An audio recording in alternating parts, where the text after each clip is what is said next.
بسم اللہ الرحمن الرحیم۔ السلام علیکم ورحمۃ اللہ وبرکاتہ۔ کزن کی میت پر گئی تو دیکھا کہ ایک گونگی بڑھیا بار بار اس کے قریب جاتی سبھی سے ہٹانے کی کوشش کر رہے تھے۔ اچانک اس بڑھیا کی نظر مجھ پر گئی تو اس نے عجیب خوفناک نظروں سے مجھے گھورنا شروع کیا۔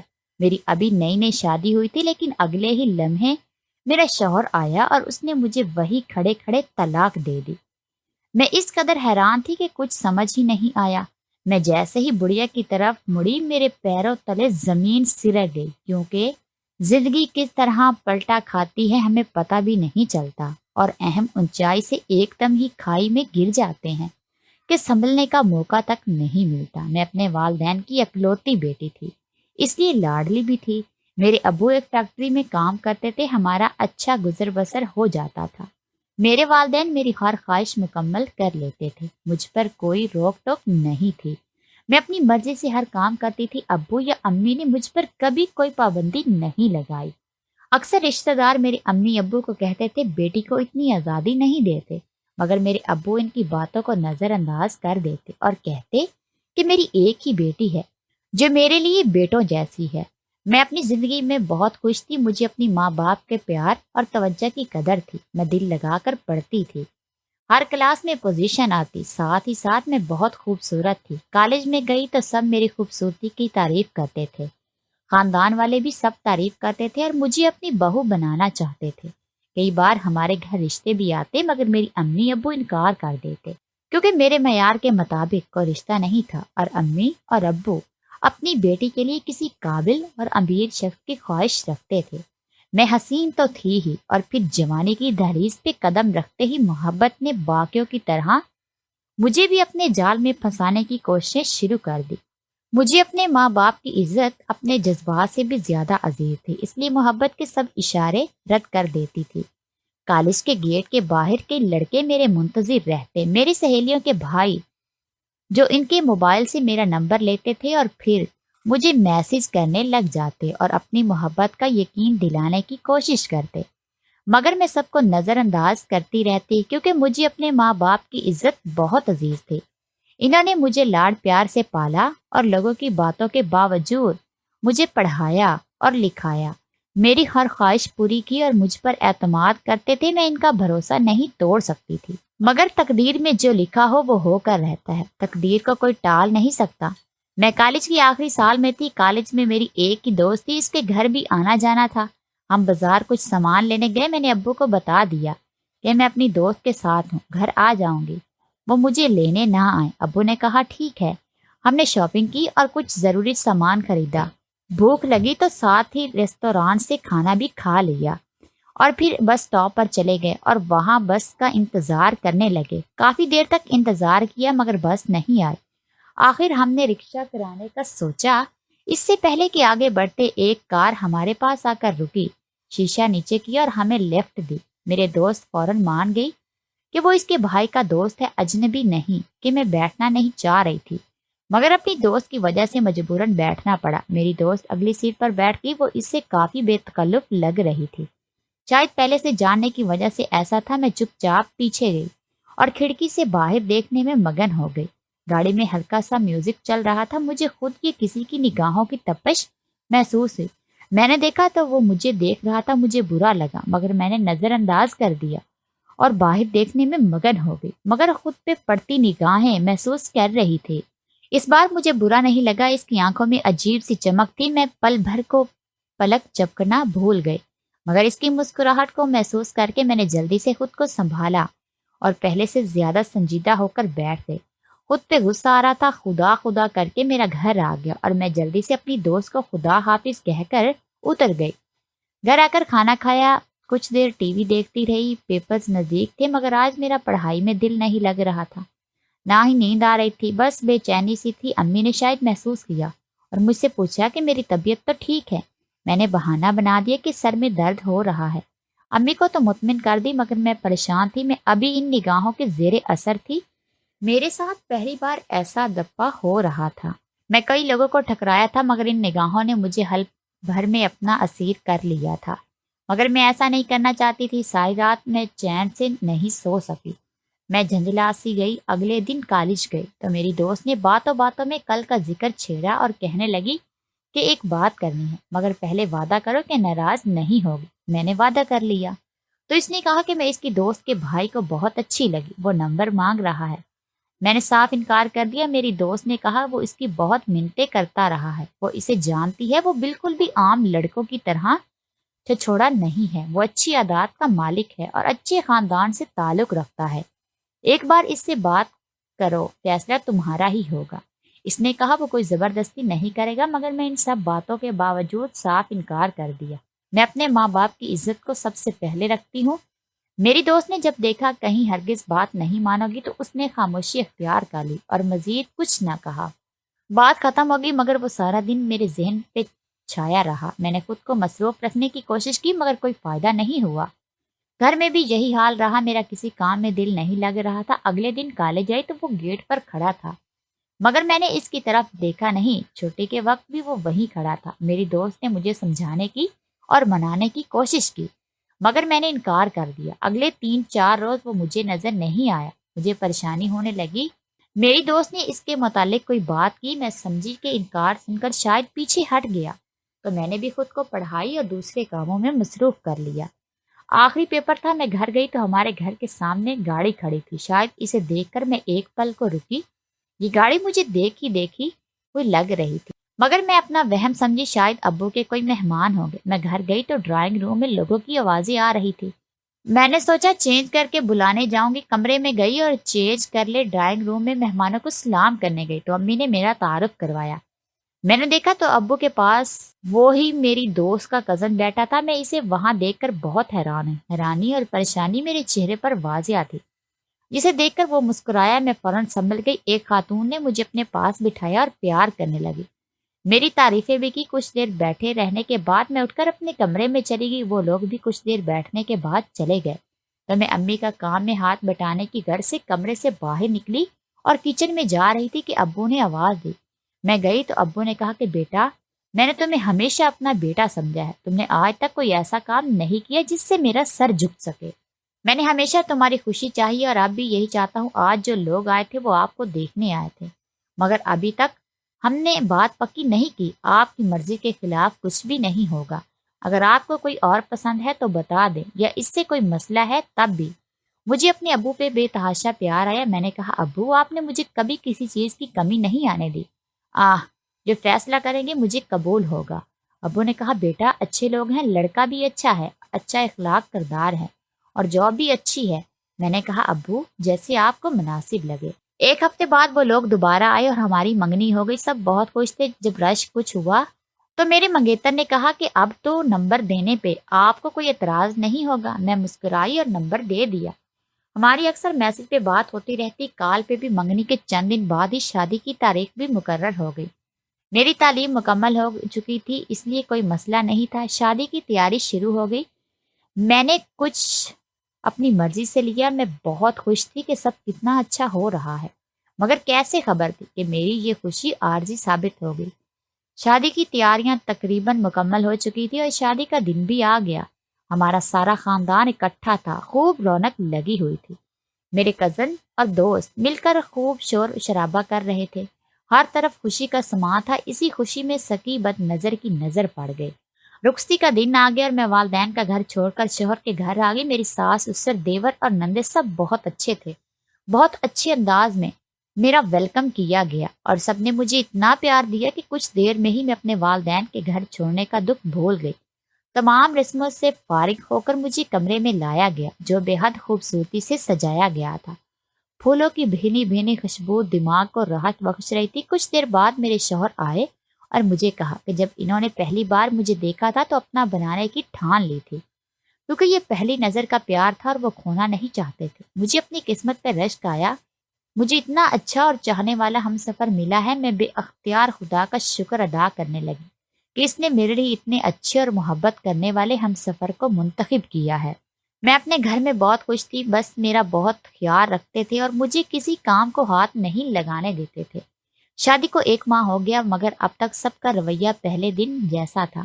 میری ساس مجھے اپنی بیٹیوں کی طرح چاہتی تھی اور شوہر بے حد پیار کرنے والا۔ میرا پورا سسرال بہت اچھا تھا، سب ہنسی خوشی مل کر رہتے تھے اور ایک دوسرے کا خیال رکھتے تھے۔ امی اور ابو بھی میری طرف سے مطمئن تھے۔ امی مجھے ہمیشہ اپنے سسرالیوں کی خدمت کا درہ دیتی رہتی اور ساس اور سسر کے ساتھ رہنے کو کہتی اس کی عمر میں سہارے کی ضرورت ہے۔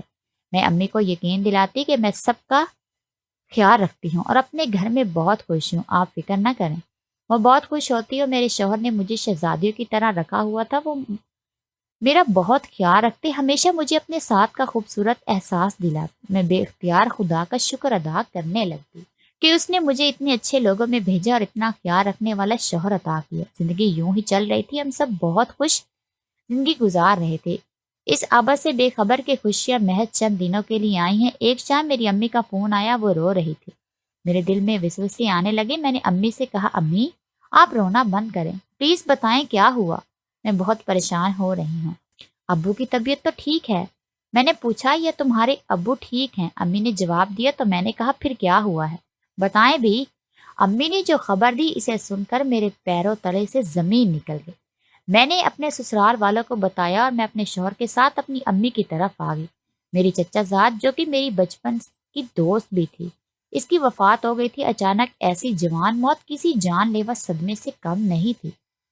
ہم سب کو بہت دکھ ہوا۔ میری چچی اور باقی کزنیں بے تحاشا رو رہی تھی۔ میری یہ کزن بہت پیاری تھی اور گھر بھر کی لاڈلی، ہم دونوں کی بہت بنتی تھی۔ بچپن میں ہم ہمیشہ ساتھ رہتے تھے، ہماری بہت اچھی دوستی تھی۔ مجھے اس کے یوں اچانک چلے جانے کا بہت دکھ ہوا۔ یوں جوان سب دکھوں سے بڑا ہوتا ہے، خدا کسی ماں باپ کو جوان اولاد کی موت کا دکھ نہ سہنا پڑے۔ میں اور امی چچی اور کزنوں کو حوصلہ دے رہی تھی۔ میرے چچا میرے ابو نے سنبھالا ہوا تھا۔ ابو اور چچا بس 100 بھائی میرے چچا کے پاس، 3 بیٹیاں تھیں اور 2 بیٹے۔ بیٹیوں کی شادی ہو چکی تھی اور ایک بیٹی کی بھی ہو چکی تھی جس کی موت ہوئی، اس کی بہت جلد ہونے والی تھی۔ مگر یوں اچانک موت نے خوشی کو آنے کا کہہ دیا اور اس کا گلا گھونٹ دیا۔ میری امی اور چچی کی بہت بنتی تھی، ان میں کبھی کوئی حسد نہیں دیکھا میں نے اور نہ ہی کبھی کوئی لڑائی جھگڑا۔ ہم صحن بیچ پڑی میت کے ارد گرد بیٹھے رو رہے تھے اور ایک دوسرے کو صبر کرنے کا کہہ رہے تھے۔ ایک بوڑھی خاتون جو بار بار میت کے قریب جاتی اور چہرے سے کپڑا ہٹا کر دیکھنے لگ جاتی تھی۔ عورتیں اسے ہٹاتی مگر وہ کچھ دیر بعد پھر آ جاتی اور پھر میت کے چہرے سے کپڑا ہٹا کر دیکھنے لگ جاتی۔ اس کی آنکھیں بے حد پر اسرار تھی اور خوفناک حد تک بھیانک لگ رہی تھی۔ اس بوڑھی عورت کا حلیہ بھی عجیب سا تھا۔ اسے ہم نے سب سے پوچھا کہ شاید سے کسی کی جاننے والی ہوگی، مگر جب ہم نے سب سے پوچھا تو سب نے لا علمی کا اظہار کیا۔ اس عورت کو وہاں کوئی نہیں جانتا تھا۔ ہم نے بھی اس سے پوچھا مگر وہ بس ہمیں گھورے جا رہی تھی۔ سب کو اس سے ڈر لگنے لگا مگر وہ کچھ نہیں بتا رہی تھی۔ سب اس سے ڈر رہے تھے، اس سے پہلے کبھی ایسا یہاں نہیں دیکھا تھا۔ وہ بار بار میت کے قریب جاتی اور ہم اسے ہٹانے کی کوشش کرتے۔ گھر کے مردوں نے اسے ذرا سختی کی اور باہر نکالنے کی کوشش کی مگر وہ نہیں نکلی۔ تبھی میرے چچا لوگوں کی کام والی آئی تو اس نے بتایا کہ اس نے اس عورت کو ایک بار چند روز پہلے گلی میں دیکھا تھا۔ اسے لگا کوئی مانگنے والی ہوگی تو اسے بھیک دینے کی کوشش کی مگر اس نے نہیں لی۔ تو اس نے پوچھا کہ وہ کون ہے، کہاں سے آئی ہے اور یہاں کس سے ملنے آئی ہے؟ تو اس نے اشارہ کیا، تب پتا چلا کہ یہ گونگی ہے، بول نہیں سکتی۔ اس کے بعد یہ نظر نہیں آئی، آج یہاں نظر آئی ہے۔ سب اس پر اسرار بڑھیا سے خوفزدہ لگ رہے تھے، جانے کون تھی، کہاں سے آئی تھی اور میت کے منہ سے بار بار کیوں کپڑا ہٹا رہی تھی۔ ہم سب یہی سوچ رہے تھے کہ اچانک اس کی نظر مجھ پر پڑی۔ اس نے قہر آلودہ نظروں سے میری جانب دیکھا کہ میں ایک لمحے کو کانپ گئی۔ مجھے سمجھ نہیں آئی کہ اس بڑھیا نے ایسے غصے سے میری طرف کیوں دیکھا۔ کیا یہ پہلے سے مجھے جانتی ہے؟ مگر میں نے تو آج اسے پہلی بار یہاں دیکھا ہے۔ مجھے اس سے بے حد خوف آنے لگا۔ ابھی میری شادی کو 1 ہی ماہ ہوا تھا۔ میری امی اس بڑھیا کو میری طرف گھورتا دیکھ کر ڈر گئی۔ انہوں نے مجھے اندر جانے کو کہا۔ اس سے پہلے کہ میں اندر جاتی میرے شوہر آ گئے اور مجھے آواز دی۔ میں رک گئی، جواباً جی کہا تو انہوں نے بس اتنا کہا۔ انہیں مجھ سے اس بات کی توقع نہیں تھی۔ اس سے پہلے کہ مجھ سمجھ پاتی یا کچھ کر پاتی، میرے شوہر نے مجھ سے بہت محبت کرتا تھا۔ میرے بغیر ایک پل گزارنا اس کے لیے مشکل ہو جاتا۔ اس نے سب کے سامنے کھڑے ہی کھڑے مجھے طلاق دے دی۔ میں اور وہاں موجود ہر شخص اس کی تصور نہیں کر رہا تھا۔ اس سے پہلے کہ میں خود کو سنبھال پاتی، میں اپنے ہوش آواز کھو بیٹھی اور زمین پہ گر پڑی۔ جب مجھے ہوش آیا تو خود کو بستر پہ پایا۔ میری امی اور ابو پاس ہی کھڑے تھے اور بیر پریشان دکھائی دے رہے تھے۔ مجھے جاگتا دیکھ کر ابو میرے پاس آئے اور چپ چاپ بیٹھ گئے۔ امی آنسو پوچھتی رہی، میں بہت پریشان تھی اور اس صدمے کو تسلیم نہیں کر پا رہی تھی کہ میری محبت میں پاگل شخص مجھے کیسے چھوڑ سکتا ہے۔ کمرے میں ابو اور امی تھے، مگر ہم تینوں کے پاس کہنے کو کچھ نہیں تھا۔ ہم ایک دوسرے کے بولنے کے منتظر تھے کہ بات کون شروع کرتا اور کیا کرتا ہے۔ مجھے اپنا کوئی قصور اور کوئی غلطی نظر نہیں آ رہی تھی۔ میں بار بار پچھلے ایک ساتھ گزارے ماہ کو ایک ایک پل سوچ رہی تھی، ایسا کچھ بھی نہیں ہوا تھا کہ جس کو یوں طلاق کی وجہ سے بنایا جاتا یا پھر علیحدگی کا سبب بن سکتا ہے۔ مجھے کچھ سمجھ نہیں آ رہا تھا، میرا ذہن بالکل خالی تھا۔ میں نے اس بڑھیا کا کیا بگاڑا تھا؟ اس نے میری جانب کیوں ایسے دیکھا؟ کیا اس کا اور طلاق کا کوئی آپس میں رابطہ ہے؟ میں جتنا سوچتی الجھ جاتی، لیکن اس باتوں کے سوچنے سوا میرے پاس اور کوئی نہیں تھا۔ زندگی نے ایک دم کہاں لا کر کھڑا کیا۔ میں اپنے بوڑھے والدین کو دیکھتی تو ان پہ ترس آتا۔ اس دن کے بعد اس بوڑھی عورت کو کسی نے نہیں دیکھا۔ میری عدت ختم ہوئی تو میں گھر بیٹھ بیٹھ کر بور ہو جاتی، اس لیے ایک اسکول میں جاب شروع کر دی۔ میں اپنی قسمت کو تسلیم کر چکی تھی۔ لوگ طرح طرح کی باتیں کرتے رہتے تھے جس سے میری امی اور ابو کو تکلیف ہوتی تھی، مگر میں آہیں نظر انداز کر دیتی تھی اور انہیں بھی یہی کہتی تھی، لوگوں کی تو باتیں کرنے کی عادت ہے، مگر والدین اولاد کا دکھ میں چین سے نہیں رہ سکتے۔ ایک دن اسکول سے واپسی پر راستے میں مجھے وہ بڑھیا عورت نظر آئی۔ وہ مجھ سے کافی دور تھی۔ میں بھاگتے ہوئے اس تک پہنچی۔ وہ سڑک کنارے چلتی جا رہی تھی۔ میں بھی اس کے پیچھے ذرا فاصلے پر چلنے لگی تاکہ اسے پتہ نہ چل سکے۔ کچھ دور چلنے کے بعد وہ ایک جھونپڑی میں داخل ہوئی۔ میں اس کے پیچھے نہیں، اندر سے بولنے آوازیں آئی تو میں نے جھانک کر دیکھنے کی کوشش کی، مگر دیکھ نہیں پائی۔ کچھ دیر بعد کوشش کر کے دیکھا تو دوبارہ کوشش میں کامیاب ہو گئی اور جھونپڑی کا سارا منظر دکھائی دینے لگا۔ جھونپڑی میں وہ بڑی عورت اکیلی تھی۔ مجھے حیرانی ہوئی، جب وہ اکیلی تھی تو بولنے کی آواز کہاں سے آئی؟ مجھے اچانک ایک بات سوجی اور میں جھونپڑی میں داخل ہو گئی۔ مجھے اچانک جھونپڑی میں دیکھ کر بڑھیا بوکھلا گئی۔ وقت اس کے چہرے پر عیا تھی اور اس کی آنکھیں بھی اسی دن کی طرح بھیانک لگ رہی تھی۔ میں نے اسے بازو سے پکڑ کر زور سے کھینچا اور کہا کہ میں نے اس کا کیا بگاڑا تھا؟ میرا شوہر تو مجھ سے بہت پیار کرتا تھا، ایسا کیا کیا اس نے؟ اور اس دن میری کزن کی میت پر کیوں آئی تھی؟ تم وہ خاموشی سے مجھے دیکھے گی؟ بولی کچھ بھی نہیں۔ میں نے کہا اپنا یہ ڈرامہ بند کرو، میں جانتی ہوں تم کوئی گونگی نہیں ہو، ابھی میں نے تمہیں بولتے ہوئے سنا ہے۔ جھونپڑی میں تمہارے علاوہ اور کوئی نہیں، اب تمہارے پاس سچ بولنے کے سوا کوئی چارہ نہیں ہے، اس لیے شرافت سے بتا دو ورنہ میں پولیس کو بلاتی ہوں۔ پولیس کے نام پہ وہ ڈر کے ہاتھ جوڑ کر بولی کہ نہیں، پولیس کو نہ بلانا، میں تمہیں بتاتی ہوں۔ مجھے اپنا تیر نشانے پہ لگتا دیکھ کر خوشی ہوئی۔ وہی جھونپڑی میں بیٹھ گئے اور میں بڑھیا کی بات سننے لگی۔ بڑھیا کی جھونپڑی سے نکلی تو میری آنکھیں سوجی ہوئی تھی۔ میں بہت ڈسٹرب تھی، بہت مشکل سے گرتے گراتے میں گھر پہنچی۔ میں دعا کر رہی تھی کہ میرا سامنا امی اور ابو سے نہ ہو، مگر وہ سامنے ہی بیٹھے تھے، اس لیے ان سے بچنا ناممکن تھا۔ امی اور ابو میرے دیر سے آنے کی وجہ سے پریشان ہو رہے تھے۔ میری آنکھیں اور حالت کو دیکھ کر وہ مزید پریشان ہو گئے۔ میں نے انہیں ساری بات بتائی، وہ دونوں سکتے میں آ گئے۔ ہمارے پاس بولنے کو کچھ نہیں تھا۔ کتنی ہی دیر تک ہم تینوں خاموش رہے۔ وہ بڑی عورت میری کزن کی دوست کی ماں تھی۔ اس کی بیٹی کا ایک کار حادثے میں انتقال ہو گیا۔ بڑھیا کی بس ایک ہی بیٹی تھی جسے وہ بڑی مشکل سے پڑھا رہی تھی، یعنی اس کا کل اثاثہ اس کی یہ بیٹی ہی تھی، جسے ایک تیز کار کی ضد میں آ گئی۔ بڑھیا یہ سب سہ نہیں پائی، اس نے انتقام لینے کی ٹھان لی اور اس کار ڈرائیور کی تلاش میں رہی۔ میری کزن اور اس کی بیٹی بہت اچھی سہیلیاں تھیں۔ اس کی موت کی خبر بڑی عورت تک پہنچی تو وہ اسے دیکھنے آ گئی۔ یہاں آ کر اس نے اس کار ڈرائیور کو دیکھا تو فوراً پہچان گئی اور کسی نہ کسی طرح آس پاس کے لوگوں سے اس کی معلومات حاصل کر لی اور انتقام لینے کا منصوبہ بنانے میں لگ گئی۔ وہ کار ڈرائیور میرا شوہر تھا جو اس وقت نشے میں تھا۔ میں اس کے دوستوں کی کارستانی جس کا شکار انجانے میں وہ بھی ہو گیا۔ اس میں اس کی کوئی غلطی نہیں تھی۔ اس نے اپنی طرف سے بڑھیا کی بیٹی کی جان بچانے کی بے حد کوشش کی اور سارا خرچ بھی خود اٹھایا، مگر وہ بچ نہ سکی اور مر گئی، جس کی وجہ سے میرا شوہر کئی عرصے تک ڈپریشن کا شکار بھی رہا۔ بڑھیا نے اس دن مجھے دیکھا کیونکہ وہ میرے شوہر کے بارے میں سب معلومات حاصل کر چکی تھی۔ وہ کئی دنوں سے اس کام میں لگی ہوئی تھی۔ اس نے میرے شوہر کے دماغ میں میرے خلاف باتیں ڈالی اور میرا بہت برا امیج اس کے سامنے بنایا اور اپنی طرف سے میرا ایک مرد کے ساتھ تعلق بھی بتایا اور اسے بھی ثبوت کے ساتھ لائے۔ اس آدمی کو یہ سب کرنے کے لیے پیسے دے چکی تھی۔ میرا شوہر جذباتی قسم کا تھا اور اس کے دماغ میں اتنا زہر بھر دیا گیا تھا کہ وہ فوراً یقین لے آیا اور سوچے سمجھے بنا مجھ سے پوچھ کچھ کیے بغیر مجھے طلاق دے دی۔ بڑھیا کے انتقام کی آگ میں 2 لوگوں کی زندگی برباد ہو گئی اور عمر بھر کا پچھتاوا بھی ساتھ رہا۔ مگر اس سب میں میرا کیا قصور تھا؟ یہ بات میں نے بڑھیا سے پوچھی تو اسے شاید کوئی جواب نہیں ملا۔ تب میں نے چاہا کاش کہ یہ گونگی ہوتی